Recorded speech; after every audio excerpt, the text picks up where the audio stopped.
용감한 토크쇼 직설 시작합니다. 먼저 주식시장 상황부터 살펴보겠습니다. 장현재 아나운서 전해주십시오. 이 시각 시황입니다. 코스피 2,500 회복을 두고 공방전이 펼쳐지고 있습니다. 2,500 중심으로 등락을 거듭하고 있는데 지금 양 지수 모두 올라가긴 하지만 상승폭이 그렇게 크진 않은 분위기입니다.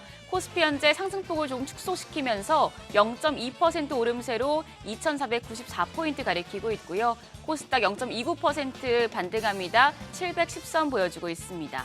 지금 외국인 매수세가 부재한 상황이기 때문에 지지 여부가 중요하겠는데요. 일단 수급 상황도 체크하시죠.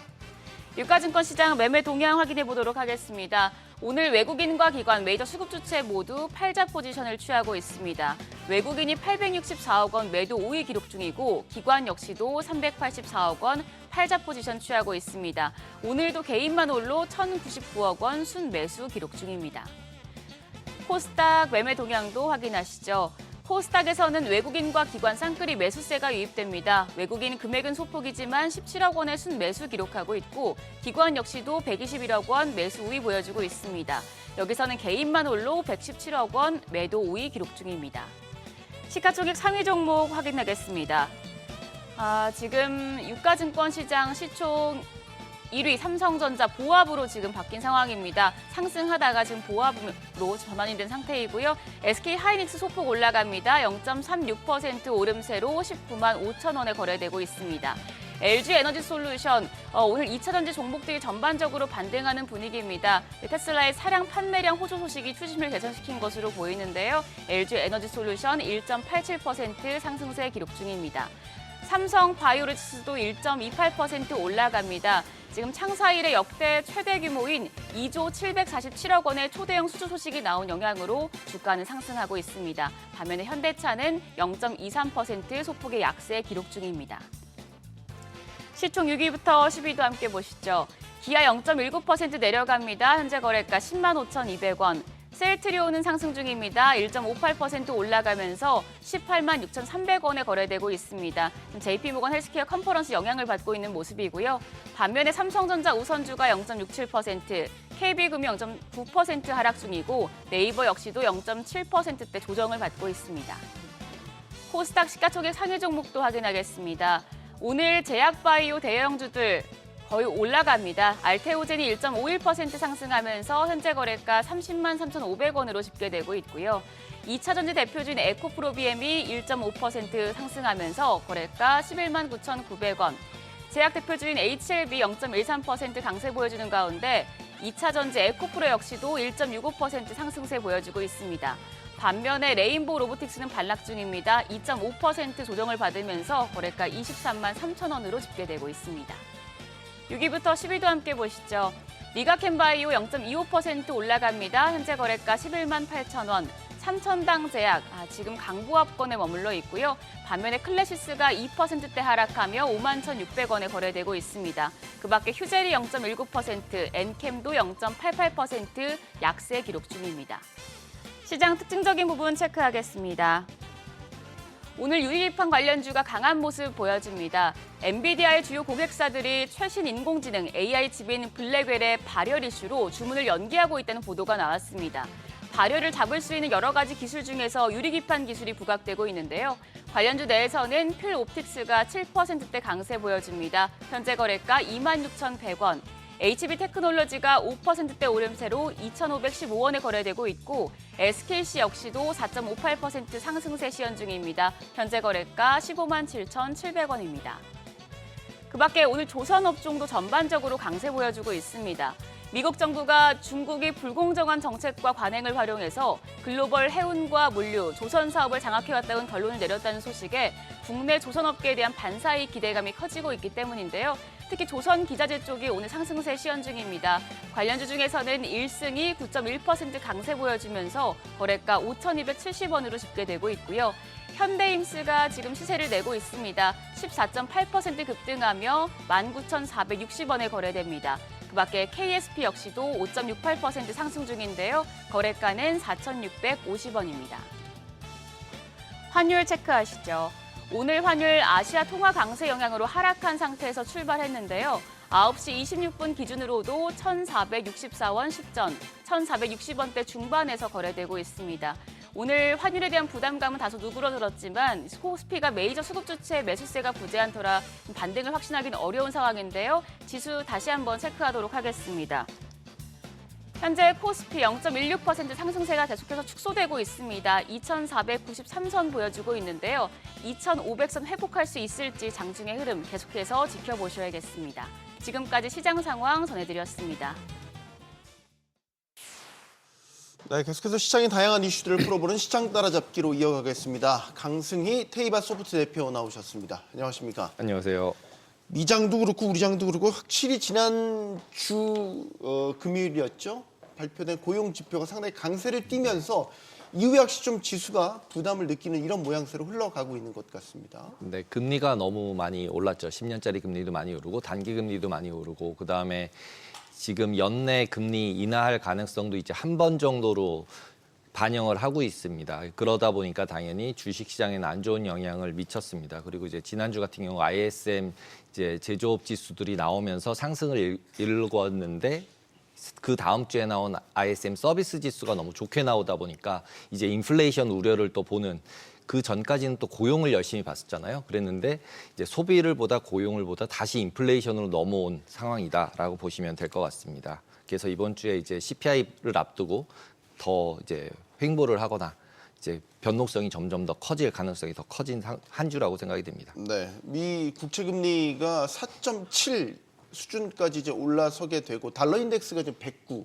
네, 100을 넘어갔다가 뭐 좀 내려왔죠 다시. 네, 좀 내려오긴 했지만 굉장히 고공행진하고 있는 상황인 거고 이런 가운데도 원달러 환율도 오늘은 조금 수그러들긴 했지만 지금 1,500원 가까이 계속해서 어쨌든 트라이를 하고 있죠. 네, 트라이를 계속 하고 있는 상황이란 말이죠. 트럼프 이갱 정부 지금 출범 일주일 남았죠. 앞두고 되게 심한 변곡점에 지금 딱 네, 다다르고 맞습니다. 있는 것 같아서 네, 원달러 맞습니다. 환율도 상방을 좀 열어놔야 될 것 같다라는 생각도 들고요. 지금 이제 결국은 불확실성이라고 생각이 듭니다. 지금 트럼프 행정부가 실제로 들어서서 관세 정책을 어떻게 하느냐에 따라서 그 기대가 반영이 되면서 일단 모든 통화들이 다 약세가 되고 있고 달러가 강세가 되고 있는데 그 관세 정책을 어떻게 발표하느냐에 따라서 이제 변동이나 변곡이 생길 가능성이 있다라고 생각하시면 될 것 같고요. 특히 지난주 같은 경우 원달러 같은 경우랑 아시아 통화들은 약세 정도가 1% 이하로 그렇게 크지 않았었습니다. 상대적으로. 네. 오히려 유로나 호주 달러나 파운드, 특히 파운드 같은 경우, 영국 파운드 같은 경우는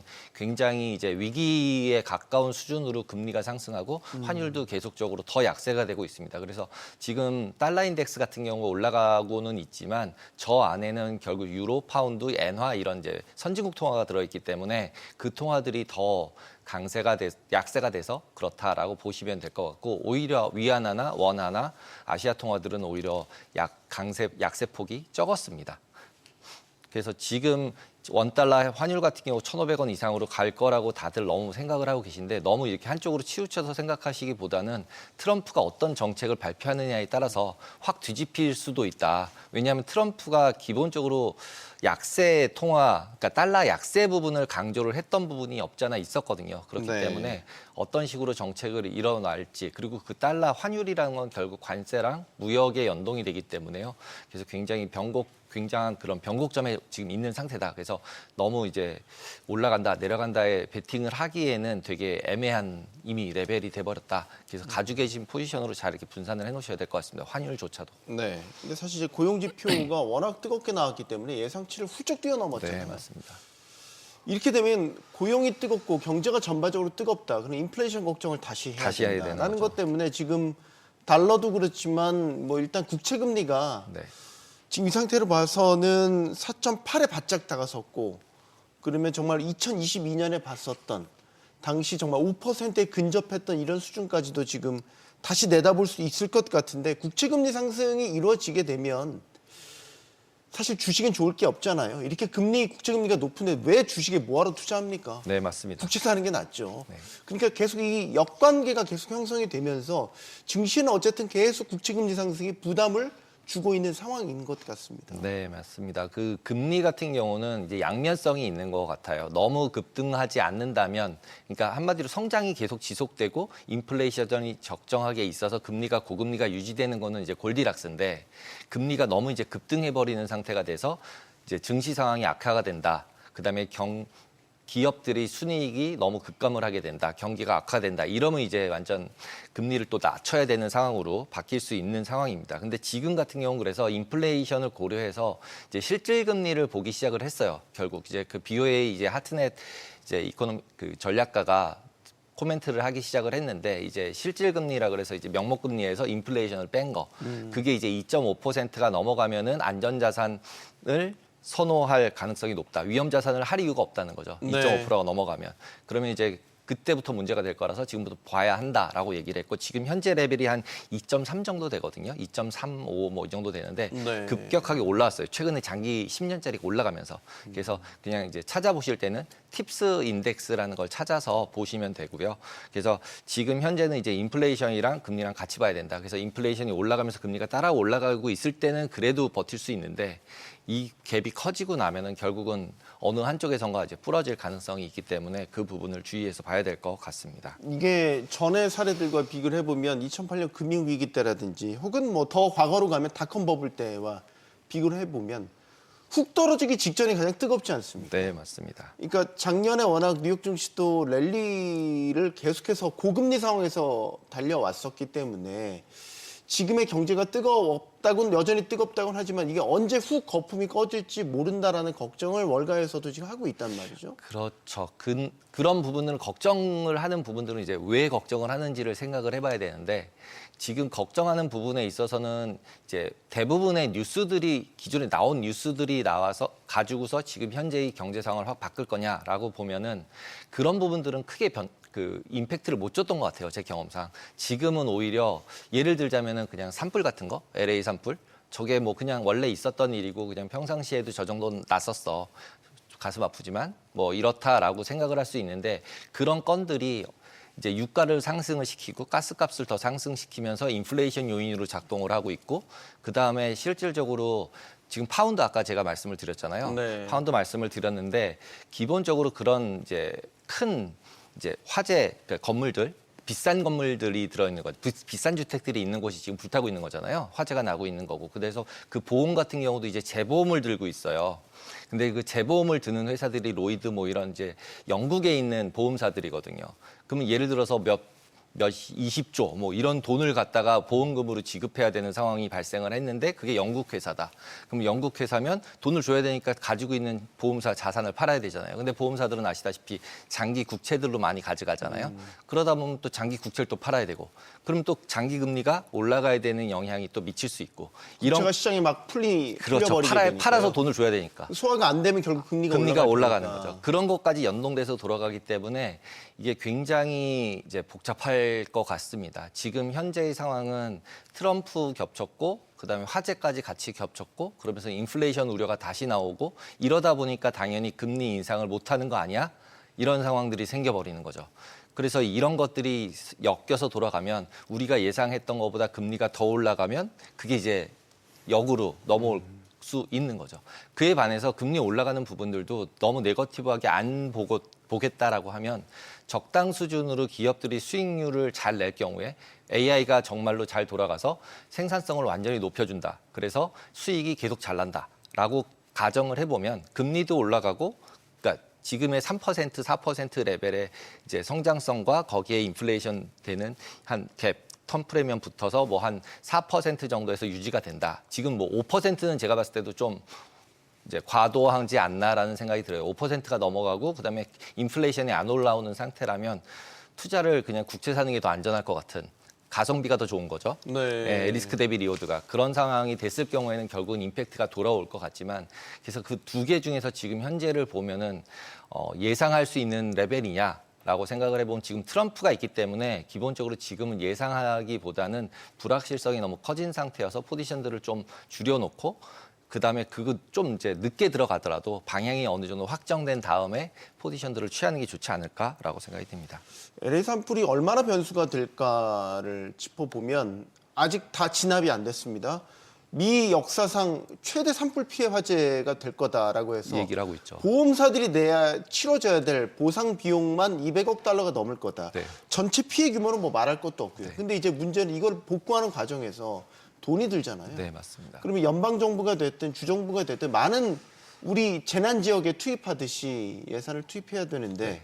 그 돈 어디서 나올 거냐는 거죠. 결국 또 국채 찍을 거라는 그렇죠. 맞습니다. 얘기가 나오죠. 맞습니다. 많은 국채가 또 찍게 되면 금리를 올리게 되고 장기 금리가 올라갈 수밖에 5%를 넘어갈 수도 있다라고 얘기하고 심심치 않게 나오는 네. 말이 또 하나 LA 산불이 변수가 네, 지금 맞습니다. 부상했다는 이야기도 나오고 네. 있어요. 이 기술주에 대한 투자는 어떻게 보시는지 궁금한데 지난주는 사실 CES 때문에 엔비디아를 비롯해서 젠슨 왕이 이슈를 끌고 갔던 한 주였습니다. 네. 근데 또 엔비디아가 요즘에 또 발열 이슈가 또 불거지고 있고 기술주가 오를 만큼 올랐다라는 시각도 여전히 있는 것 같고 M7이 그래서 큰 폭의 조정을 받기도 하고 좀 아리송한 시기이긴 한데 네, 맞습니다. 거기다가 이제 어저께 이제 바이든이 이제 며칠 남지도 않았는데 AI 칩에 대한 네, AI 반도체 칩 통제. 통제를 뭐 1,700개라고 얘기했던 것 같은데요. 1,700개까지만 못 팔 수 있고 몇 개 이상 못 팔고 어느 나라 못 팔고 막 이렇게 제재를 해버리니까 또 엔비디아에서는 이제 퇴임하시는 분이니까 잘못된 거다라고 확 까면서 또 얘기하고 네. 이런 상태가 되고 있어서 기본적으로 엔비디아 주가가 어느 쪽으로 가는지의 방향에 따라서 AI가 움직이는 거는 맞는 것 같다라고 보시면 될 것 같고요. 그래서 지금 현재 상태는 AI 같은 경우는 에이전트라거나 실질적으로 생산성을 기업들이 높일 수 있는 쪽으로 실질적인 결과물이 나와야 될 것 같습니다. 올해는. 네. 그리고 저 업종으로 봤을 때는 이제 그 AI가 다른 업종으로 퍼지는 거죠. 지금 이번에 얘기한 것처럼 로봇, 바이오 등등 이제 새로운 플랫폼들로 계속해서 바뀌어가고 있는 거기 때문에 기본적으로 그게 어떻게 바뀌어가는 추세인지는 따라가야 될 것 같고요. 근데 현재 제 개인적인 생각으로는 끝은 아니라고 생각이 듭니다. 왜냐하면 지금 아직 어떻게 보면은 AI, LLM 모델이라는 게 파운데이션이지 얘가 뭘 하지 아직 못하고 있잖아요. 예를 들면 이제 집에서 저희가 이제 뭐 첫 채팅을 하거나 아니면은 뭐 서치할 때 이제 그런 걸 써서 좀 더 편리하게 쓰고 레포트 쓸 때 좀 편리하게 쓴다라는 정도지 이게 진짜 생산성에 굉장히 크게 기여하고 있어라는 것을 아직 확인하지는 못한 상태여서 올해가 그걸 확인하는 지적 노동에 대한 가치를 더 생산성, 효율성을 더 높이는 데 사용이 되는 것을 확인하는 해가 올해가 될 것 같고 그거에 대한 이제 다음 단계가 이제 로봇이어서 로봇을 얘기하는 거, 피지컬리 움직이는 그 부분이 이제 적용이 되기 시작할 것 같고요. 그래서 그 AI의 끝은 결국은 효율화에 집중을 하면서 얼마나 돈을 벌어줄 수 있는가 나머지 기업들에게 이쪽으로 더 포커스해서 보셔야 될 것 같습니다. 최근에 이와 관련돼서 되게 흥미로운 그 조사 결과가 하나 나온 거를 말씀을 드리면 그 대표적인 AI 사무용 프로그램 마이크로소프트가 내놓은 MS365 코파일럿 프로그램 이게 이제 도입한 기업에 조사를 해봤더니 다 별로래요. 네, 10명 중 7명은 아직도 이걸 업무에 어떻게 써야 될지 모른다는 네. 거죠. 그러니까 이게 도입이 중요한 게 아니라 그 도입을 해서 잘 쓰기 위한 그쵸. 기업의 조직, 문화, 네. 사람들의 바뀜, 인식, 가치관의 변화가 필요한데 아직은 그게 준비가 안 됐죠. 안 됐다라는 거고 이제 올해 말씀하신 대로 그거에 대한 테스트들이 이제 본격적으로 이루어지게 될 텐데 아직까지는 시기상조다라는 시각이 좀 지배적인 것 같습니다. 자, 이번 주에 또 중요한 지표들 나옵니다. CPI 나옵니다. 네, CPI 같은 경우 뭐 예상은 다들 이제 0.2, 0.3 정도를 예상을 하고 있죠. 그래서 0.25가 나오면 0.3이라고 나오는 거고 0.25, 뭐 26 이렇게 얘기까지 하고 있더라고요. 그래서 0.3이냐 0.2냐 가지고 얘기를 하고 있는데 근본적으로 CPI 같은 경우 보시면은 그 안에 속해 있는 것들이 있잖아요. 그래서 결국 코어 지표를 또 볼 수밖에 없고 그 안에서 PC 지표 만드는 요인들을 또 찾아서 볼 수밖에 없기 때문에 네. 기본적으로는 저의 개인적인 생각은 상승은 막혀 있지 않을까라고 생각을 해요. 저게 다시 점프해서 올라가려면 유가나 이런 것들이 너무 지금 최근에 급등하고 있어서 어떤 정도의 영향을 미칠지 모르겠지만 이번 달에 발표되는 거는 이제 낮았을 때 유가이기 때문에 지금 예상하고 있는 수준에서 발표가 되지 않을까라고 생각이 들고 그것보다는 지금의 유가나 산불이나 이런 것들이 반영되는 다음 달에 어떻게 될까라는 부분이 0.2, 0.3 예상대로 나온다면은 크게 임팩트는 없겠지만 그게 이제 예상과 달라지는 쪽으로 포커스 되면은 임팩트는 굉장히 크지 않을까라고 생각을 하고 있습니다. 결국에는 이달 예정돼 있는 미국 연준의 통화 정책 회의에서도 금리 방향을 결정하는 데 있어서 일단 고용은 뜨겁게 나왔죠. 네.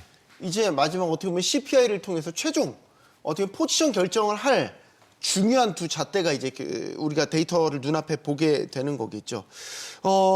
이제 트럼프 행정부 출범하는데 일주일 딱 남았습니다. 트럼프 집권 시기에 어떤 게 뭐가 좋고 뭐가 싫고 이제 불확실성이 워낙 크다 보니까 지금 주식도 좀 흔들리는 것 같고 채권도 금리가 올라가니까 점점 메리트가 떨어지게 되고 결국 남는 게 뭐냐 안전자산 투자 아니냐. 네. 그래서 금이 역시 좋지 가장 않냐. 믿을 만한 투자 자산이다 이렇게 주목이 되는데 사실 이것도 상식적인 건 아니에요. 금리가 이렇게 높으면 금 투자는 매력도가 떨어지잖아요. 맞습니다. 금리가 낮아야 은행에 안 넣어놓고 실물 금을 사는데 투자 매력도가 올라가는데 맞습니다. 지난해 비정상적이었죠. 금 네. 가격 많이 올랐지 않습니까? 네. 여전히 금이 매력적인 투자처로서 유효할 것인가? 어떻게 보십니까? 금 뒤 옆에는 달러가 항상 있어야 되잖아요. 네. 예, 비교가. 그러니까 지금 현재는 미국을 제외한 나머지 나라들은 계속적으로 금 수요의 처로서 작용을 하고 있다고 생각이 들고요. 하다못해 최근 들어서는 금 현물로 그냥 가지고 있는 게 제일 낫겠다라고 생각하시는 분들이 늘고 있더라고요. 그러니까 금 ETF뿐만이 아니라. 네. 예, 그래서 이런 부분들까지 고려를 해보면 안전자산이라는 부분의 한 부분으로서의 금의 역할은 충분히 가능성은 있고, 그 다음에 미국 달러에서도 앞에서 말씀해 주신 것처럼 이제 계속 달러를 찍을 수밖에 없는 상황들이 발생을 하고 있잖아요. 그러다 보면은 너무 많이 찍어졌을 때는 가치가 없어지니까 뭐 비트코인도 자꾸 이제 그런 얘기가 나오고, 네. 금도 그런 얘기가 나오듯이 어떤 달러에 대한 대체 쪽으로 생각하는 부분이 없잖아 있다라고 생각이 들어요. 지금 금이 올라가는 거는 지금 말씀하신 게 딱 맞거든요. 왜냐하면 금리가 올라가면 채권을 사놔야지, 그리고 인플레이션까지 점점 이제 점화가 된다 그러면은 그런 부분들을 두 개 고려했을 때는 보통 금도 인플레이션 해지 수단이라고 얘기를 하잖아요. 네. 그렇기 때문에 양쪽이 이제 밸런스를 맞추다 보니까 올해같이 이제 불확실성이 너무 커진 상태에서는 금에 대한 수요도 지속적으로 있을 거라고 생각이 됩니다. 네, 시장 따라잡기 여기서 마무리하겠습니다. 강승희 테이바 소프트 대표와 함께했습니다. 고맙습니다. 감사합니다.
초유의 비상계엄으로 촉발된 탄핵 전국이 한 달 넘게 이어지면서 안 그래도 위축됐던 내수 경기 급속도로 얼어붙었습니다.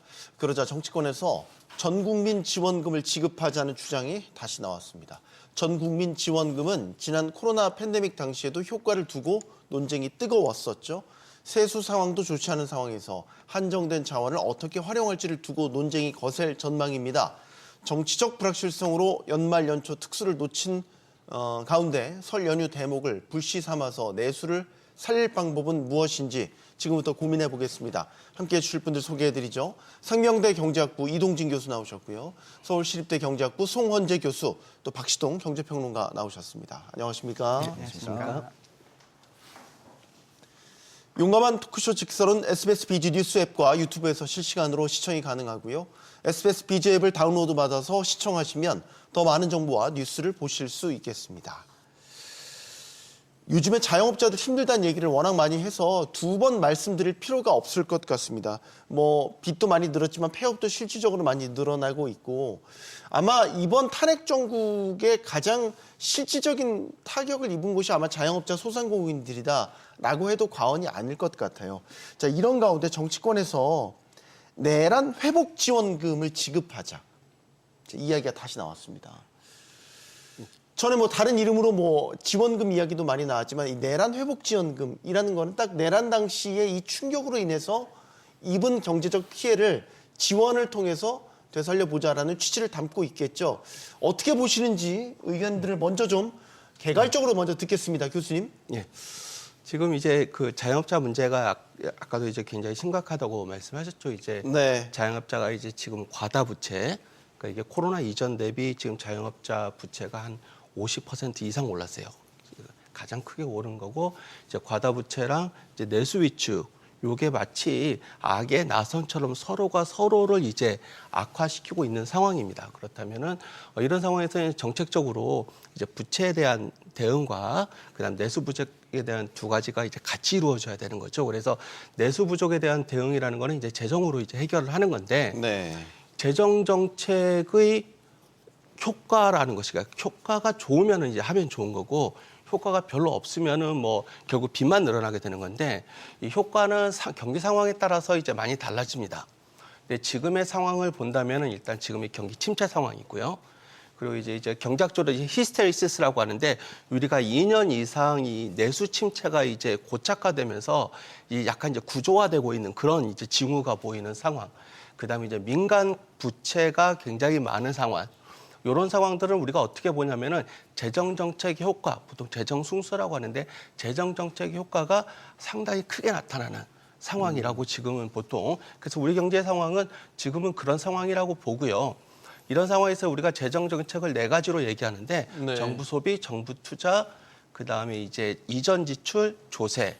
이 중에서 최근의 연구들을 보면 정부 소비, 정부 투자, 이전 지출은 이런 상황에서는 효과가 크다라고 네. 지금 분석이 되고 있기 때문에 이름이 뭐든 간에 저렇게 이전 지출 형식으로 하는 것은 분명히 저는 효과가 있을 거라고 생각을 하고 있습니다. 결국 지원금 취지 자체는 지금 공감을 지금 시기상 보면 그렇죠. 경제적인 측면에서 보면은 예, 그렇게 생각을 하고 있습니다. 소 교수님. 저는 좀 생각이 다릅니다. 예. 지금 자영업자 너무 힘들죠. 내수 상황 너무 안 좋습니다. 따라서 이분들 도와드릴 필요가 있다고 생각해요. 네. 그래서 저는 정치권에서 무엇이라도 해야 된다는 절박한 심정을 표현했다. 전 이렇게 이해하고 싶어요. 그러니까 정부에게 잘해라. 이 상황을 정치 탓만 하지 말고 정부는 정부의 역할을 해라. 정부가 아무것도 안 하고 있으면 제대로 못하면 정치권에서 이런 메시지라도 전할 테니 제대로 해라라는 그런 메시지가 아닌가. 저는 그렇게 이해하고 싶어요. 지금 정부 재난지원금 같은 경우에 우리가 몇 번 해본 경험이 있었거든요. 네. 근데 그때 정말 내수 진작할 수 있을 만큼의 큰 효과가 있었냐라는 것에 대해서 저는 제가 알고 있는 범위 내에서는 뭐 그닥 효과가 크지 않았다라는 것이 이제 전반적인 연구 결과라고 이해를 하고 있거든요. 네, 그러면 그럼에도 불구하고 안 하는 것보다 나을 수도 있겠지만 그런데 이것이 정말 지금 절박하게 필요한 것이냐. 저는 자영업자들을 위한 대책이라면 자영업자들에 대한 지원을 해주는 대책이 더 맞다고 생각하거든요. 그러니까 전 국민에게 지원금을 지급해서 소비를 더 하게끔 해서 자영업자를 도와주는 그런 간접적인 방식보다는 자영업자에게 직접적인 도움을 주는 것이 더 필요하지 않을까 저는 그런 생각을 합니다. 네, 일단 다 듣겠습니다. 박시동 평론가님. 네, 이제 두 분 말씀 다 지금 현재 침체되어 있는 경기, 그다음에 또 어려운 자영업자들을 생각해서 또 이제 또 얼어붙은 소비 등을 생각해서 내수 방어, 내수 진작 등을 위한 대책이 필요하다는 말씀을 두 분 다 공감을 하셨는데 약간의 미세적인 차이가 있는 게 뭐냐면 이런 전국민 지원금의 형태가 과연 효과가 어느 정도 있겠느냐 등등 약간 이견이 있으실 거 아닙니까? 네. 사실은 이런 이견이 존재합니다. 근데 제가 이제 답답한 것은 지금 이제 그런 어떤 이견이라든지 이런 거를 조정하는 과정에서 흘러가고 있는 시간조차도 저는 굉장히 안타깝다라는 생각을 갖고 있는데 문제는 뭐냐면 정치권 일각에서 오히려 이견을 줄이면서 이 흘러가는 시간을 최대한 낭비를 줄이고 빠른 시일 내에 적재적소에 지금 재정 대책이 들어가야 되는데 오히려 네이밍을 저렇게 내란 지원금 이렇게 하면서 분쟁을 더 키우고 시급한 경제 문제에 정치 문제를 더 엎어가지고 말이죠. 이 이견 해소가 더 어렵게 만드는 거 아닌가라는 측면에서 저런 네이밍이 좀 굉장히 아쉽고 저희가 이제 또 자세히 얘기 나누겠습니다만은 얼마나 할 거냐, 어느 타겟으로 할 거냐, 언제 할 거냐 같은 실무적인 논의를 오히려 빨리 했으면 좋겠다. 저는 약간 그런 생각을 갖고 있습니다. 그러니까 내란이라는 이 정치적 어젠다가 될 수 있는 이거 자체를 붙인 거는 좀 문제는 있지만 예. 지원금은 필요하다라고 그렇습니다. 보는 예. 거고 이제 지원금이라는 게 이제 사실 지금의 성격은 헬리콥터 머니처럼 구분 없이 다 전 국민에게 지원되는 성격인 거잖아요. 네. 그때 한번 코로나19 때 이 전 국민 이제 지원금이 나갔었고 이후에 그 효과 경제 효과를 네. 두고서는 사실 좀 다 이야기가 달랐어요. KDI 달랐고 네. 뭐 경기도 쪽에서는 또 상당히 네. 효과가 있다라고 이야기를 네. 했었고 네. 그 승수 효과를 말씀하셨으니까 조금 더 이야기를 들어볼까요? 이게 헬리콥터 머니식으로 뿌려주는 게 예. 너무 낭비되는 돈이 많은 것 아니냐면 20조 원 뿌린다면 예. 그중에 20조 원 효과를 다 내지 못할 거 아니에요. 낼 수 있습니다. 낼 수 있어요. 그게 왜 그러냐면은요. 네. 그러니까 그 당시 바로 그러니까 미국에서는 이제 2001년하고 2008년에 그러니까 코로나 때 연구들은 주로 2001년, 2008년에 이제 헬리콥터 머니식으로 지원한 적이 있었는데 그 효과를 추정한 적이 있었고 네. 뭐 거기 얘기는 하지 않더라도 우리나라의 경우에 보시면은 21년에 이제 한국경제학회에서 그 바로 이제 1월 달에 있었던 이제 공동학술 대회에서 그게 논쟁이 붙었어요. 예. 그래가지고 저도 기억납니다. 예. 네. 그래서 두 가지 정도로 이제 구분이 됐습니다. 효과가 있다 없다 쪽으로 했는데 그때 했던 게 이제 한계 소비 성향이라고 합니다. 100만 원을 주면은 그 중에 한 분기 동안 얼마나 그 돈을 썼느냐. 이렇게 했을 때 작게 추정한 데가 한 0.3 정도. 그러니까 100만 원을 지원하면 30만 원을 썼다. 그 다음에 이제 많이 지원했다라고 효과가 있었다라고 한 쪽은 0.7 정도. 100만 원에서 0.7이라고 하는데요. 요거는 이제 우리가 한계 소비 성향을 네. 얘기하는 거고요. 재정 승수의 개념은 좀 다릅니다. 그러니까 요걸 가지고 재정 승수를 계산하면 왜냐하면은 30만 원을 썼잖아요. 예. 30만 원이 누구의 소득으로 갔죠. 그렇겠죠. 그럼 거기서 또 돈을 쓰겠죠.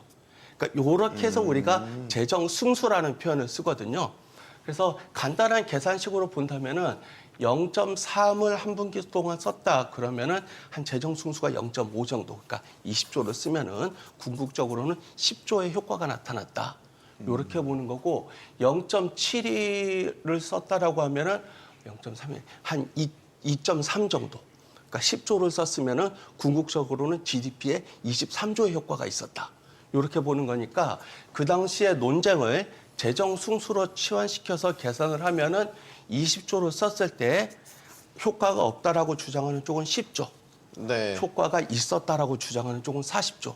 이렇게 판단하시면 될 것 같습니다. 근데 지금으로 보시면은 만약에 우리가 20조 썼는데 10조 효과가 나타났다, 그거를 우리가 또 효과가 없다라고 딱 얘기할 수 있을까? 20조 써서 10조라도 아마 조금 영향을 주면은 지금은 그 정도도 저는 감수할 수 있는 상황이 아닌가 이런 생각이 들어요.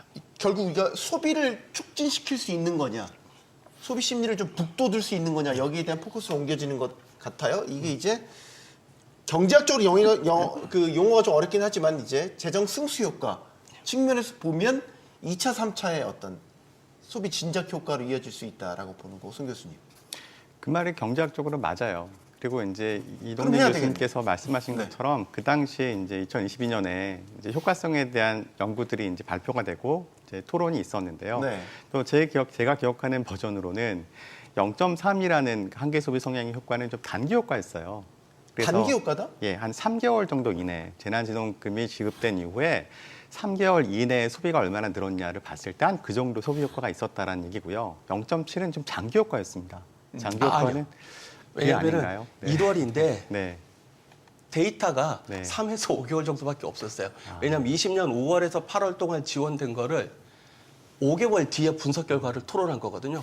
아무리 장기라도 그렇게까지 갈 수가 없었어요. 예, 그러니까 제가 기억하는 다른 버전의 연구에서는 6개월 이후 효과를 저는 봤던 기억이 납니다. 그러니까 6개월 이후에서는 0.7까지 날 수 있다 그런 얘기였어요. 그러니까 그 얘기는 결국 시간이 오래 걸리면 사람들이 그러니까 이런 거죠. 내가 돈을 받았어요. 근데 내가 소비를 했지만 저는 그 돈 말고도 다른 돈이 있잖아요.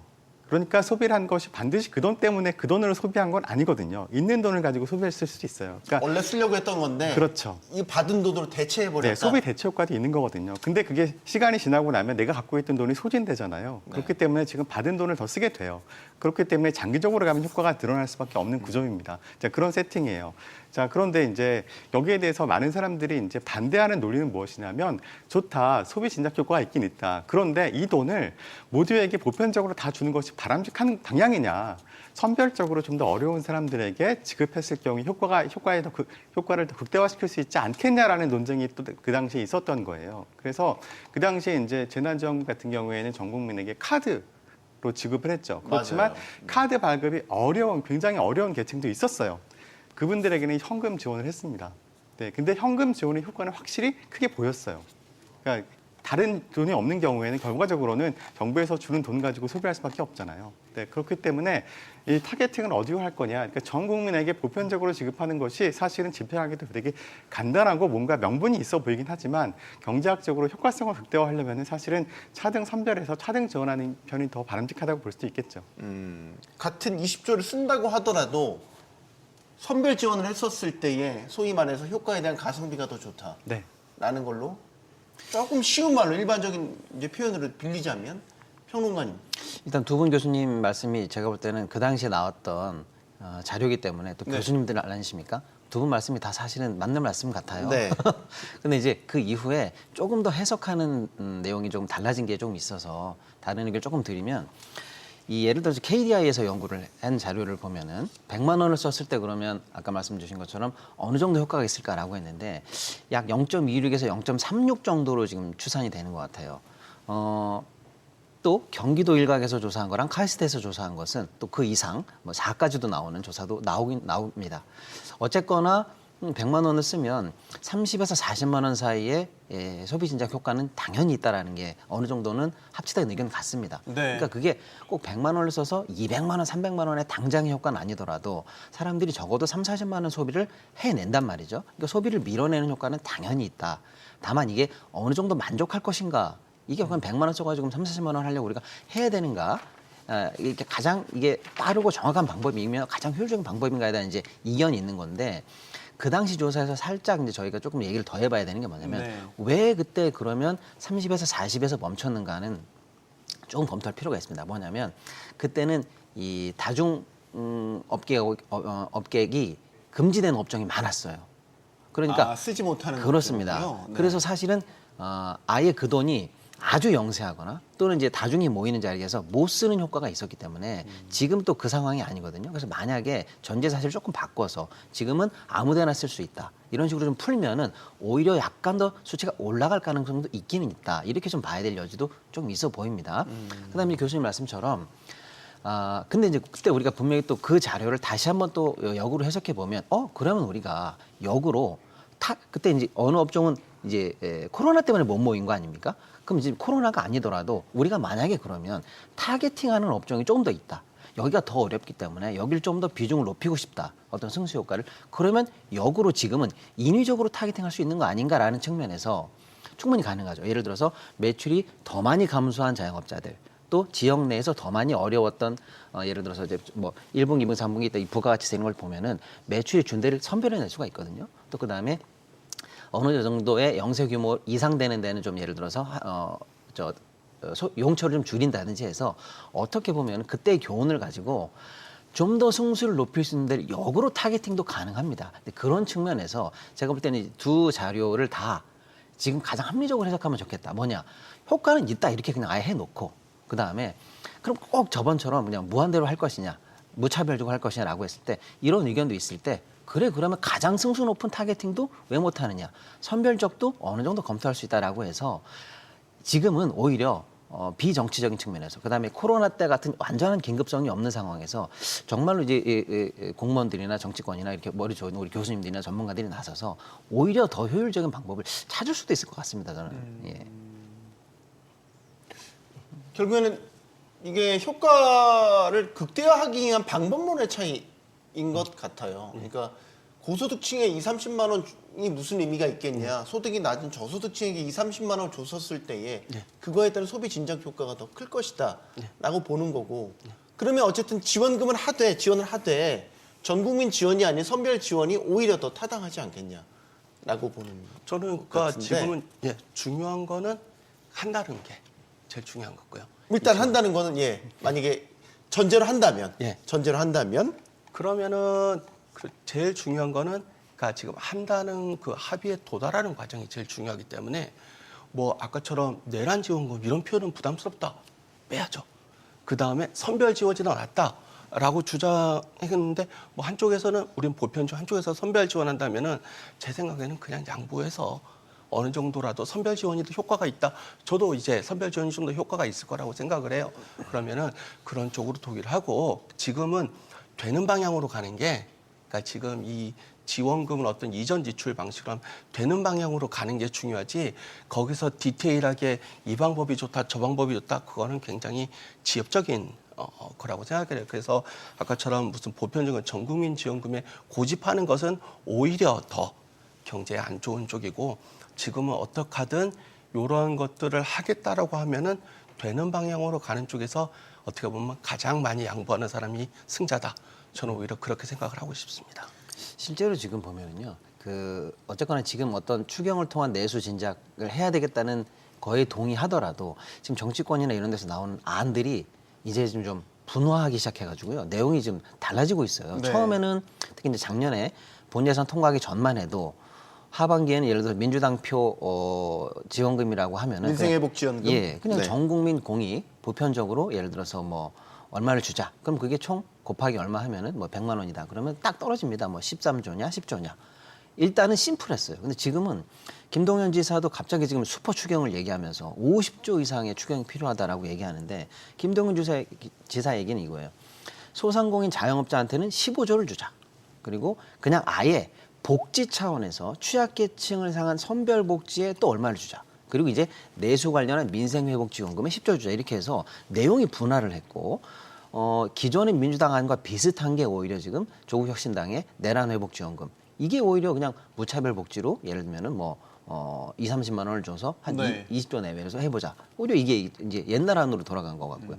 다시 이제 민주당 안을 봤더니 민주당은 또 총액이 바뀌었어요. 근데 총액 산정 기준이 바뀌었어요. 저번에는 예를 들어서 인구 곱하기 얼마 100만 원 곱하기 이게 총액이었는데 네. 지금은 이번에 이제 감액된 예산이라든지 또 잠재 성장률과 지금 예상 성장률과의 차이를 통해서 이 정도까지 끌어올리는 거를 역으로 계산했더라고요, 총액을. 그래서 이 정도 승수를 곱하면 0.5의 증가를 내려면 성장률, 인상 효과. 그러려면 25조나 30조 많으면 40조 사이가 필요한 거 아닌가라는 얘기가 나와서 지금 각 당 또는 정치 세력 간에 얘기하는 게 아주 분화가 돼 있기 때문에 이런 분화 때문에 오히려 가장 효율적인 방안을 찾기가 어려워지는 거 아닌가라는 생각도 좀 들고는 있습니다. 이 말의 결론은 말만 많고 액션이 없는 이런 상태이다라는 거를 간접적으로 말씀을 해주시는 건데 방법론에 대한 이야기를 조금 더 해볼게요. 현금 지원하는 방법도 있지만 지역에서 쓰는 지역화폐, 지역상품권 이런 걸로 지급하는 방법도 있어요. 그래서 일부 지자체에서는 시행하고 있습니다. 어떻게 보십니까, 손 교수님? 그러니까 지역 화폐는 어찌 보면 민주당의 이재명 표 대표적인 정책이죠. 그 지역 화폐니까 지역에서만 쓸 수 있는 화폐이고 그럼 지역 경제를 활성화시키는 데 도움이 되는 직관적으로 그렇게 이해가 될 수 있어요. 근데 저는 좀 생각이 다른 것이 지역 화폐를 통해서 사람들의 소비가 늘어나는 것은 사실은 지역 화폐는 할인해서 발행을 하거든요. 그러니까 예를 들어서 10만 원짜리 지역 화폐면 나는 9만 원만 가지고 화폐를 살 수 있어요. 그러니까 10%의 할인 효과 때문에 소비를 더 하는 것이에요. 네. 자, 그런데 지역 화폐의 근본적인 한계는 무엇이냐면 그 지역에서만 쓸 수 있는 것이거든요. 자, 그러면 이런 생각을 해볼 수 있죠. 앞으로 이제 트럼프 2기 내각이 들어오면서 트럼프가 얘기한 것이 이제 보호무역주의 강화잖아요. 그러니까 관세를 올리겠다. 우리 굉장히 걱정을 해요. 그러면 우리도 수출을 하기 힘들어지기 때문에 어렵지만 사실은 미국의 소비자들도 사실은 어느 정도 손해를 보고 있는 거예요. 네. 관세가 없었으면 저렴하게 수입해서 쓸 수 있었는데 못 쓰게 되는 거잖아요. 그러니까 무엇인가 이렇게 장벽을 두면 전반적으로 경제학적으로 얘기하는 후생이라고 얘기하는데 후생은 떨어집니다. 그러니까 지역화폐의 근본적인 문제점은 소비할 수 있는 범위를 이렇게 제한하고 있다는 것이 문제인 것이거든요. 그러니까 그것이 지역화폐가 아니어도 지금 뭐 오늘의 상품 같은 경우에는 전국 어디에서나 쓸 수 있거든요. 근데 그렇지 않고 지역을 이렇게 이제 블록화해서 한 군데에서만 쓸 수 있게 하기 때문에 그 지역 자체에서는 효과를 볼 수 있을지 모르겠지만 사실 다른 지역에서는 소외되고 있기 때문에 전국적으로 봤을 때는 그 효과가 줄어들 수 있거든요. 그럼에도 불구하고 이렇게 지역화폐를 강조할 필요가 있을까라는 생각이 들긴 합니다. 네, 제 생각은 그렇습니다. 네. 근데 만약에 그냥 현금으로 만약에 그냥 주고 자유롭게 쓴다고 하면 그 용도 자체가 소비에 도움이 되는 그런 데 쓰는 것보다는 뭐 예를 들어서 아주 극단적인 얘기니까 이해해 주시기 바랍니다. 이런 온라인 도박 같은 데서 돈을 쓸 수도 있는 거잖아요. 그냥 날아가 버리는 돈. 소비에는 아무 효과가 없고.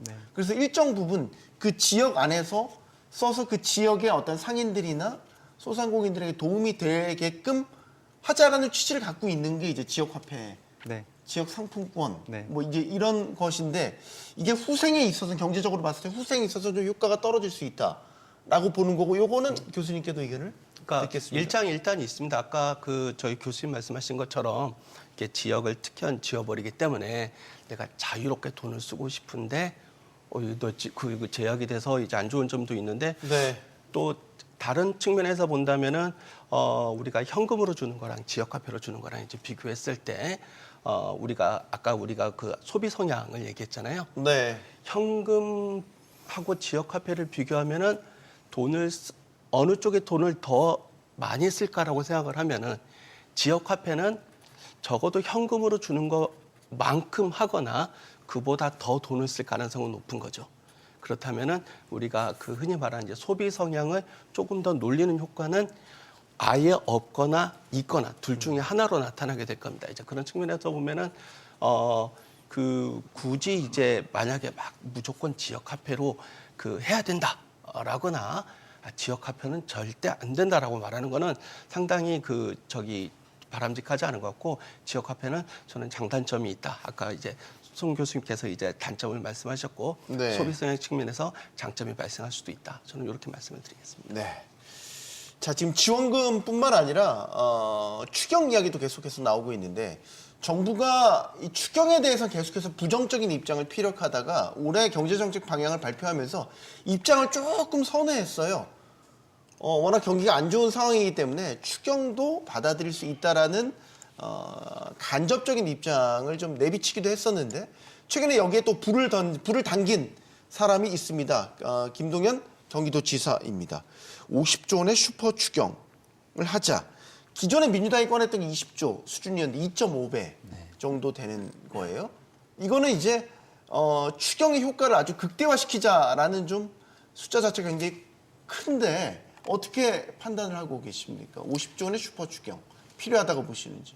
일단은 아직은 논의된 바 없는 규모의 슈퍼 추경 규모이기 때문에 당장에 저 정도 규모가 맞다 이렇게 섣부르게 동의하기는 좀 어려운 것 같습니다. 그것도 설 전에. 그렇습니다. 네, 그러니까 설 연휴 전에. 사실 얼마 안 현실성이 좀 남았어요. 없죠. 시간도 없고 아무도 아직은 그 정도 사이즈에 대해서 검증하거나 합의한 바도 없기 때문에 그 정도를 일단 세게 얘기를 해놓고 그 밑에 선에서 어느 정도 조정해 나가자라는 정치적 메시지가 아닐까라고 생각이 일단 듭니다. 네. 근데 이제 문제는 그 발언의 배경, 그래도 이제 지금 뭐 정치인입니다, 도지사입니다만은 그 전에 사실 경제관료로 평생 계셨던 분인데 왜 저런 얘기를 했을까라고 이제 굳이 따져 물어본다면 네. 일단은 그런 것 같아요. 단순 추경을 해보니까 뭐 적자 추경이라든지 또 뭐 기본적인 아까 우리 교수님 말씀해 주신 것처럼 기본적인 이전 소득용 추경을 해보니까 그거는 승수가 적더라라는 판단이 있었던 것 같아요. 오히려 그래서 승수를 높이려면 이런 말씀드리면 뭐하지만 이러면 밑 빠진 독에 물이 빠지는데 한 번에 넘치게 하기 위해서는 빠지는 것 이상으로 확 부어야 언젠가 한번 넘는다 이런 원리고요. 또 하나는 단순 이전적인 재정 효과 말고 아예 투자용 예산까지도 들어가야 그게 리드하는 승수 효과가 많다. 그래서 민생지원금이나 복지도 있지만 산업지원 같은 것들 그런 것들까지 포함한 규모까지 하다 보니까 늘어난 것 같아요. 선의는 그렇게 좀 해석합니다만은 현실성은 아직은 좀 없다. 네. 라고 좀 봐야 될 것 같습니다. 근데 이제 취지를 보면 설 연휴 전에 이거를 빨리 결정해서 집행하자라는 거는 지금 시기가 되게 급박하다고 보고 있는 그 상황 판단에 대한 차이라고 보여지고 추경에 대해서는 어떻게 생각하세요, 송 교수님? 이야기가 계속 나오고 있는데 아직 실행된 건 없습니다. 네. 50조까지 이제 숫자가 늘어났다는 말이죠. 슈퍼 추경. 예, 저는 정부의 재정 건전성을 굉장히 중요시 생각하는 재정 학자이긴 하지만 지금 상황에서는 저도 추경은 불가피하다고 생각을 합니다. 네. 그러니까 지금 올해 경제 성장률 예상치가 2%포인트 밑으로 내려갈 것으로 좀 예측하고 있고 해외기관에서는 뭐 1.4%까지 이렇게 극단적으로 하향 조정하고 있단 말이죠.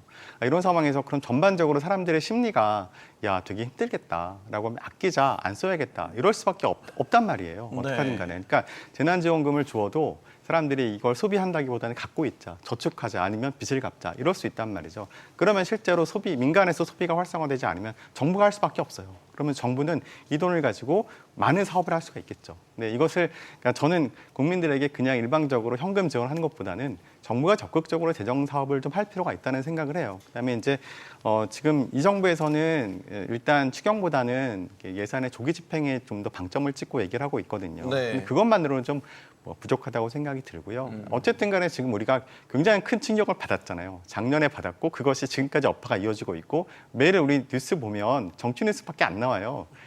경제에 대해 사람들이 굉장히 불안해한단 말이죠. 아직까지 해결이 안 되고 있기 때문에 이 상황에서 정부의 과감한 액션이 필요하고 규모가 어느 정도 돼야 된다. 거기까지는 저도 아직까지는 잘 모르겠습니다. 하지만 네. 좀 과감하게 논의할 정치권에서 그렇게 논의를 해줘야 사실 거기에 뒷받침 받아서 정부가 행동을 할 수가 있잖아요. 정치권에서 이런 주문을 할 필요는 있다 그렇게 생각을 합니다. 일단 당 정의 입장은 그렇습니다. 지금 이미 짜여진 예산을 조기 집행하는 게 먼저다. 그래서 기재부에서는 이 예산 집행의 속도를 굉장히 역대 최고 수준으로 높이겠다는 거죠. 상반기 안에 배정된 예산 65% 이상을 다 집행해버리겠다. 이건 뭐 경기가 좀 불황의 시절에 어쨌든 정부가 재정 집행을 앞당기는 건 일반적이긴 한데 그걸 하는 걸 보고 그 다음에 추경을 생각하자는 것과 예. 그걸 하면서도 이것만으로 안 되니까 추경도 동시에 하자는 것, 이 의견이 지금 부딪히고 있는 것 같아요. 예. 교수님. 그러니까 1월 2일인가요? 우리 경제정책 방향 얘기하면서 경제 전망을 얘기했죠. 네. 그러니까 조기 집행은 어떤 경우에 사용하냐면은 상반기에 경제가 안 좋았다가 하반기에 회복이 된다. 그러면은 요 충격을 조정하기 위해서 상반기에 조기 집행을 한다. 요렇게 하는 때 쓰는 방식이에요. 그러니까 지금 요번에 전망을 보시면은 제가 이제 그게 제일 우려스러웠는데 한국은행이 11월 전망할 때 그렇게 전망을 했었어요. 내수가 상반기에 안 좋아졌다가 하반기에 회복이 된다. 그런데 이번에 1월 2일 날 경제정보하면서 그 스토리를 똑같이 가져왔습니다. 상반기에 안 좋아졌다가 하반기에 회복이 된다라고 했어요. 이렇게 가정을 하니 추경을 논리적으로 쓸 수가 없는 상황이 되고 조기 집행을 하면은 해결이 된다라고 말할 수밖에 없는 상황이 된 거예요.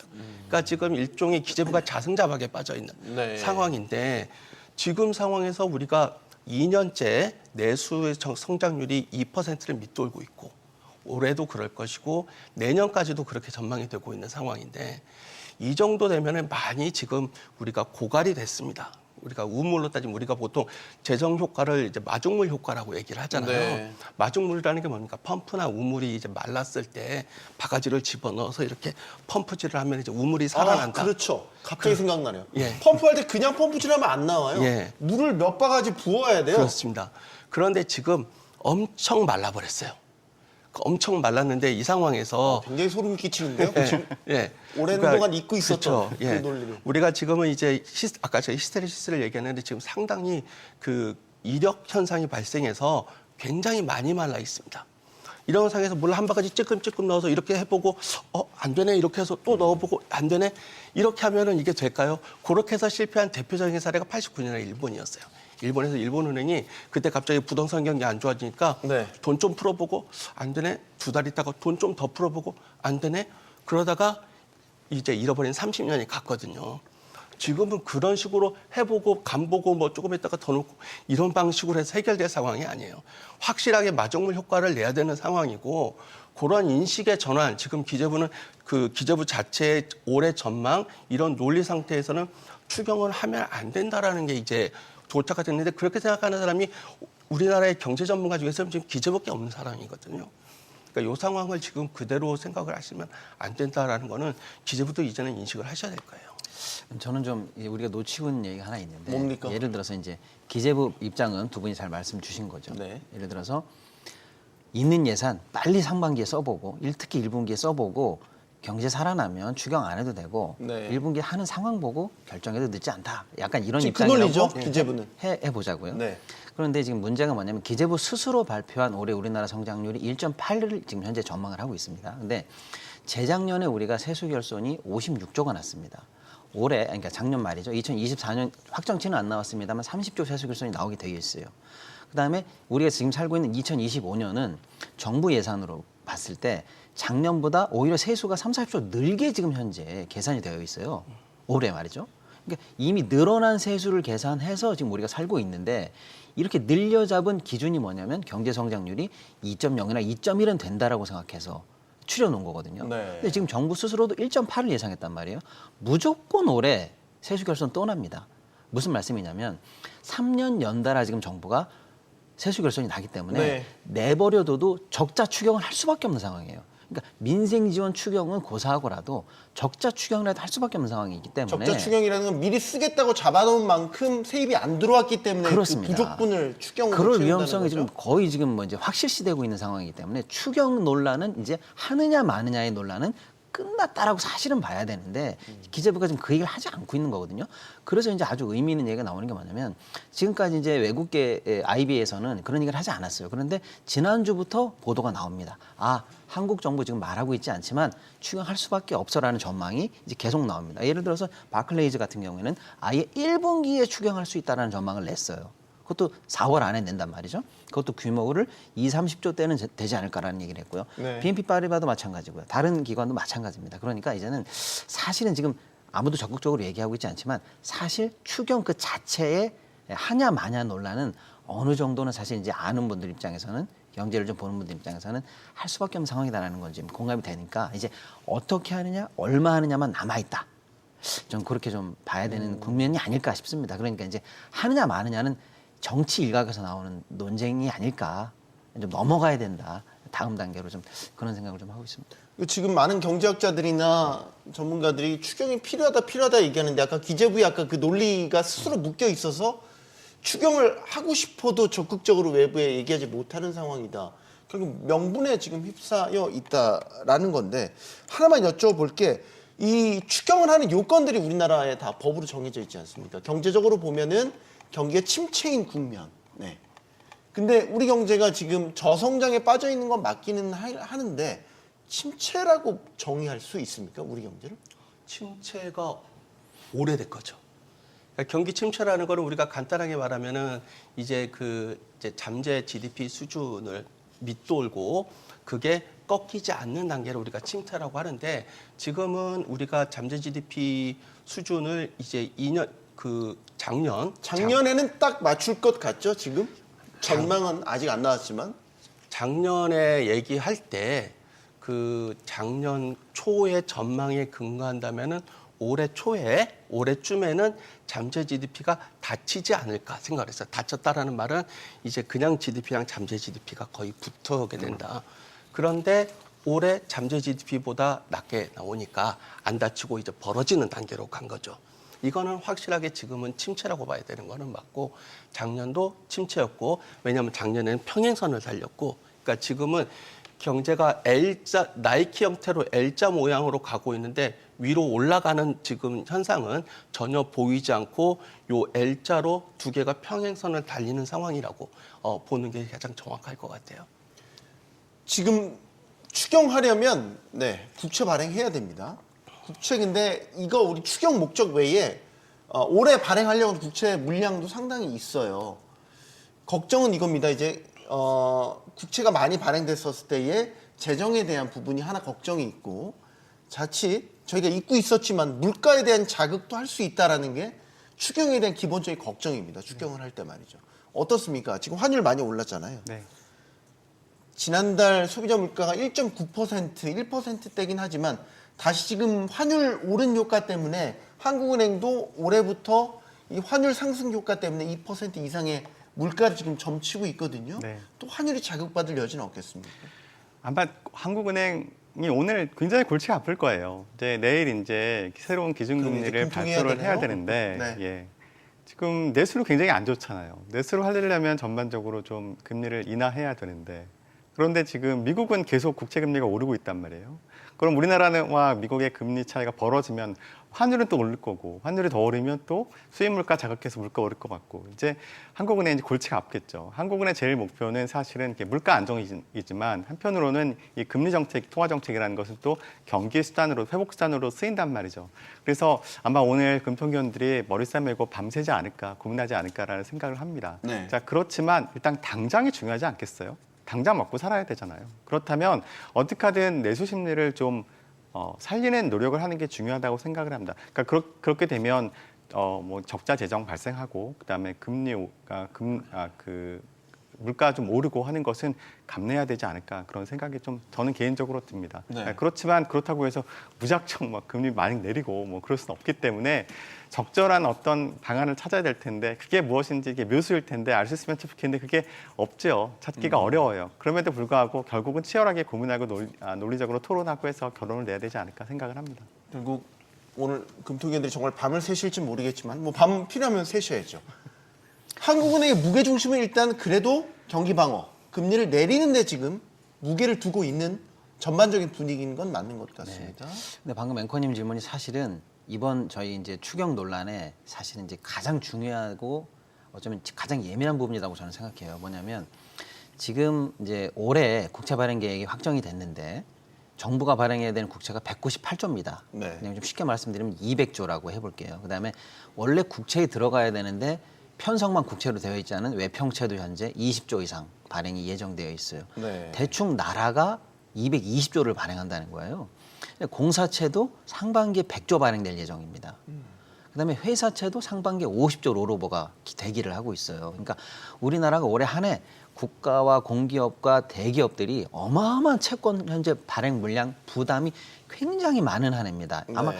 역사상 가장 높은 수준으로 발행을 예정하고 있는데 이것만으로도 사실 금리 부담이 굉장합니다. 이제 국채 이제 공사채가 더 가산되고 그 위에 다시 또 회사채가 가산되고 또 거기서 시중금리들이 돌아다니는 여러 가지 금리들을 산정하다 보면 사실 금리 부담이 굉장히 큰 상황인데 지금 미국의 산불 논란이라든지 미국 고용지표라든지 미국 국채 상승 금리 이런 것들 보니까 안 그래도 어려운 우리나라 금리에 추가 상승 요인이 계속 붙는단 말이죠. 이거 보통 문제 아닌데 자 이런 전제 사실을 놓고 우리가 다시 또 추경을 하면 여기에다가 다시 국채를 또 다시 20-30조 이상 발행해야 될 건데 이 부담이 과연 금리에 어느 정도 부작용을 또 일으킬 것인가라는 게 사실은 금융적으로 보면 굉장히 크리티컬하면서 네. 민감한 부분은 맞습니다. 그래서 사실은 지혜를 모아야 되고 굉장히 전략적으로 헤쳐나가야 되는 부분은 분명히 존재한다고 보는데 그나마 조금 이제 이런 압박을 낮출 수 있는 거는 하반기 10월 빠르면 10월 정도면 이제 작년에 우리가 WGBI 네. 예, 세계 거기를- 채권 지수의 예, 그래서 이제- 선진국으로 편입되죠. 예, 그래서 일단 뭐 그런 부분이라든지 또 작년에 통과했던 FTSE 그쪽도 마찬가지고 그래서 그쪽에서 장기채 관련한 물량은 조금 소화하지 않을까. 그래서 하반기까지 어떻게든지 일단 이 고금리 상황이나 부담을 좀 버텨내고 하반기 이후에 좀 그런 물량 소진을 좀 바라보면서 사실은 부작용이 있는 약이지만 써야 되는가 안 써야 되는가라는 부분을 금융적으로 보면 좀 굉장히 미묘하면서 고약한 부분을 지금 지나고 있다. 이렇게 좀 봐야 될 것 같습니다. 결국 이 경제 정책의 밸런스가 되게 중요하다고 하는 게 쓰고 싶다의 마음대로 쓰면 금리가 한쪽에서 이렇게 올라가게 되니까 금리가 이렇게 올라가면 우리 돈 비싸게 쓴다는 얘기 아니에요. 예. 그럼 추경 효과가 또 반감될 거 아닙니까? 예. 이게 참 난제군요.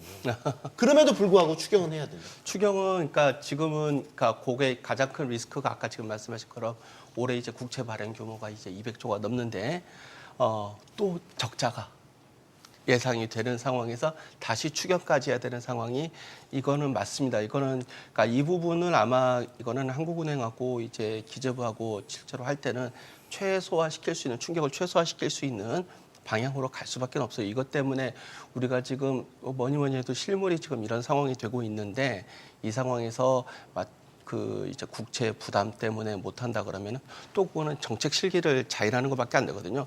올해 이제 80조 정도는 그겁니다. 예전에 이제 재정 적자가 발생을 했는데 그때 이제 국채를 발행해서 그걸 메꿔야 되는데 안 하겠다고 한 거예요. 우리는 건전 재정을 그것 때문에 이렇게 늘어난 거거든요. 근데 지금 그것 때문에 이제 와서 막상 해야 할 추경을 못 한다 이러면 그것도 더 이상한 상황이 되는 거죠.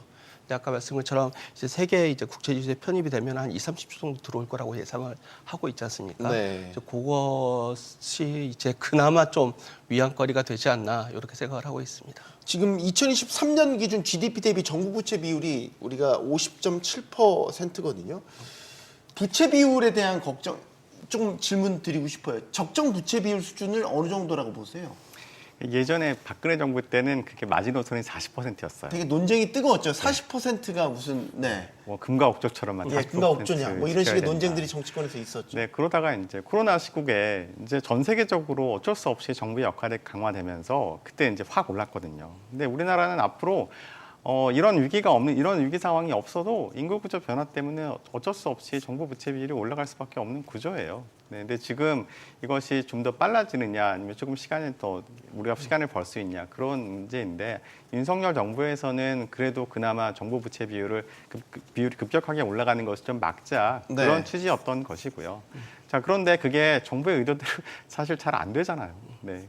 여러 가지 국제적인 상황도 있고 우리나라만 혼자만을 할 수 있는 상황도 아닌 것이고 정치적 불안정성도 생기고 자 그럼 그때그때에 따라서 대응을 해야겠죠. 이제 우리나라에 이렇게 그러니까 국채 발행해야 되고 재정 적자 굉장히 늘어나고 뭐 이런 상황에서 그러면 이제는 이번 정부도 마찬가지, 그러니까 다음 정부도 그렇고 이번 정부도 마찬가지고 그러면 조세 정책에 대한 얘기도 같이 해야 되거든요. 그러면 재정 건전성이라는 것이 이제 국채에 대한 얘기뿐만 아니라 사실은 세수에 대한 얘기도 같이 해야 되는 것이고 어찌 보면 이번 정부에서 재정 건전성을 강조하면서 약간의 감세 기조를 했다는 것이 지금 부메랑처럼 들어온 것이 아닌가라는 생각이 들어서요. 이제 탄핵 심판 결과에 따라서 이제 이 정부가 계속 갈지 아니면 새로운 정부가 들어설지 알 수가 없습니다. 그렇지만 어떻게 되든지 간에 새로운 국면이기 때문에 이제는 어떤 재정 정책에 대한 얘기, 그러니까 얼마나 재정을 더 많이 쓸 것이냐, 국채를 더 발행할 것이냐뿐만 아니라 그러면 우리가 주세 정책은 어떻게 갈 것이냐, 얼마나 또 그러면 세수를 더 확보하기 위해서 노력할 것이냐에 대한 얘기도 같이 이제 정치권에서도 그렇고 네. 같이 이루어져야 된다 생각합니다. 그게 되게 중요한 말씀이실 수 있는 게, 그러니까 현재 수준으로 보면은 우리가 이게 부담이 된다라고 뭐 언론에서 나오는 것 달리 그렇게 부담이 되는 상황이라고 말할 수는 없어요. 예를 들면은 이제 IMF에서 정기적으로 나라별로 이제 재정이 여력이라고 하는데 얼마나 더 쓸 여력이 있는가 이런 것들을 추정을 하거든요. 제일 최근 게 이제 제가 본 게 2018년인데 네. 그때 35개국에 대해서 이제 추정을 했고 그 중에 세 부류로 나눕니다. 위험 등급, 좀 조심해야 되는 등급, 네. 걱정 없는 등급 이렇게 하는데 걱정 없는 등급에 6개 나라가 있었는데 그 중에 하나가 저희 한국이었어요. 네. 2018년에 그런 상황에다가 지금 올해 또 작년에 또 IMF가 되게 재밌는 이제 보고서를 내놨는데 우리나라가 아니라 다른 나라가 지금 더 심각해요. 재정 문제가 더 심각하기 때문에 지금까지는 GDP 대비 그 정부 부채 비율을 기준으로 나라의 재정 상태를 평가하자 이러다가 요걸로 쓰면 안 되겠다. 순채무로 바꾸자. 그러니까 자산 빼기 요걸로 하자. 지금은 이렇게 하는 게 맞다라는 보고서까지 이제 나오고 있는 상황이에요. 그러니까 GDP 대비 정부 부채 비율을 따질 게 아니라 GDP 대비 정부 순채무. 그러니까 순채무. 부채 빼기 자산. 근데 우리나라가 자산이 또 굉장히 많기 때문에 네. 이제 좀 달라지는데 아까 그 교수님 말씀하신 게 되게 중요한데 아까 우리나라가 안전한 나라에 들어간 이유가 여러 가지 있는데 그 중에 하나가 뭐냐면 우리나라가 조세 부담이 굉장히 적다라는 거예요.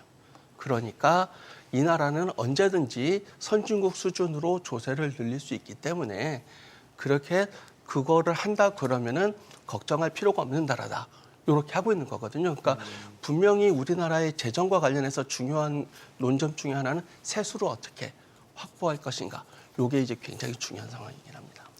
이제 사실 이제 두 분 말씀 다 맞는 말씀이신데 이제 외국계 이제 특히 이제 뭐 세계 3대 신용 평가 기관이 가장 먼저 보고 가장 늘 단골 손님처럼 보고 가장 중요하게 보는 게 사실은 재정 문제입니다. 네. 근데 지금 우리가 이제 국가 부채 문제를 얘기하다 보면은 사실은 여기가 좀 걱정은 돼요. 왜냐하면 가장 쉽게 보고 늘 여기 때문에 프랑스 같은 경우도 결국은 여기 때문에 신용등급이 내려가고 하거든요.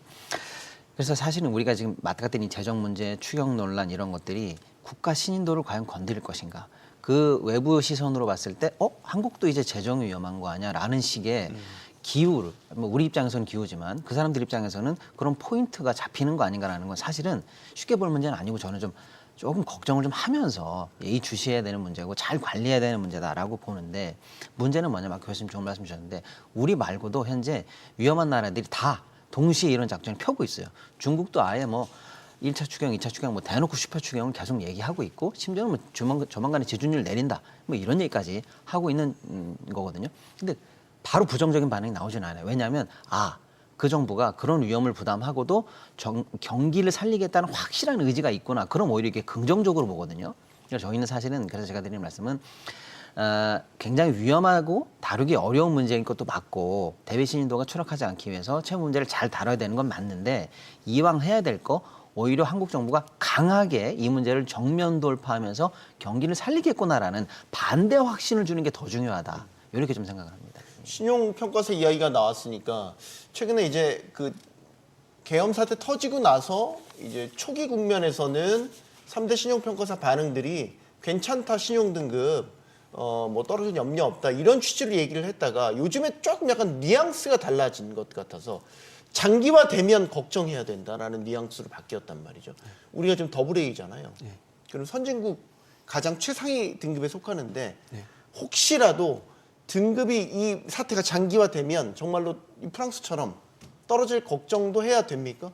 그러니까 재정에서는 그 GDP 대비 부채 비율로는 전혀 아닙니다. 그게 네. 아닌 이유는 아까처럼 20조를 썼는데 10조밖에 효과가 없었다.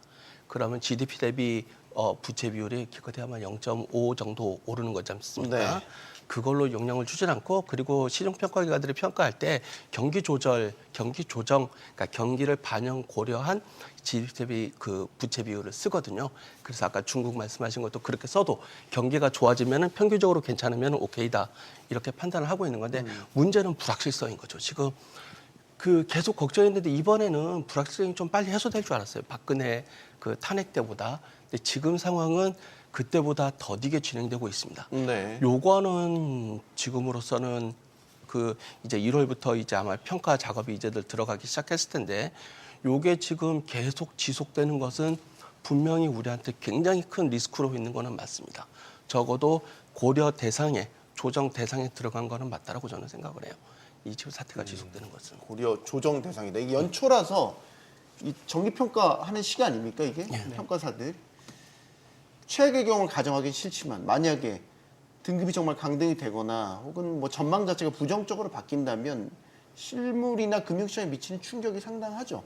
그럼요. 엄청나죠. 이것 때문에 CDS 프리미엄이라 그래서 국채 발행에 대한 어떤 이자율이 상승하는 효과가 있고 그러면 전반적으로 그 기업의 그 회사채 발행할 때 비용도 늘어나고 그러면 한국은행에서 기준금리 내려봐야 시장금리가 올라가니까 효과 없어지고 이렇게 네. 되는 거죠. 그다음에 전반적인 대외 신인도가 안 좋아지는 건데요. 그러면 이게 우리나라 수출에도 분명히 악영향을 미칠 것이고 안 좋죠.